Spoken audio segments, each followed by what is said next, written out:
देना पड़ा कभी को कागा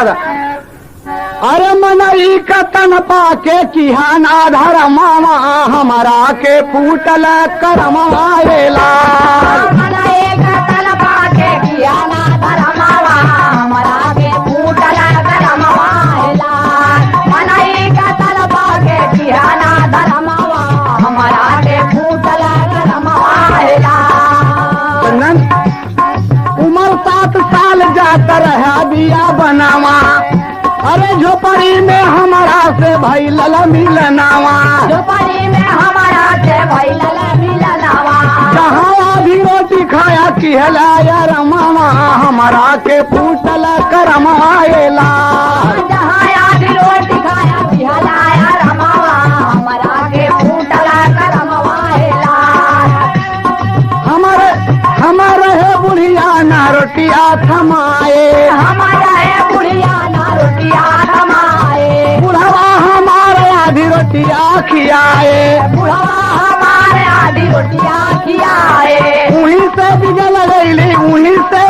गई हमारा जनमावा हमारा के फूटल करमाएला उन्हीं से बिगड़ गई हमारा जनमावा हमारा के फूटल करमाएला उन्हीं से बिगड़ गई हमारा जनमावा हमारा के फूटल करमाएला। आधी रोटी दान दिया बुढ़वा हमार हो अरे चित्रसेन राजा घर भाई लला कुमार हो अरे सुअरी की कोखी चंदन सुअरी की कोखी हम लिहले जनमावा हमारा के फूटल करमाएला सुअरी की कोठी हम लिहले जनमावा हमारा के फूटल करमाएला सुअरी की कोठी हम लिहले जनमावा हमारा के फूटल करमाएला। वही मोरा पति तो का भेजे मोरे पास हो अरे वो भाई सुअरी आयो भाई लला उदास हो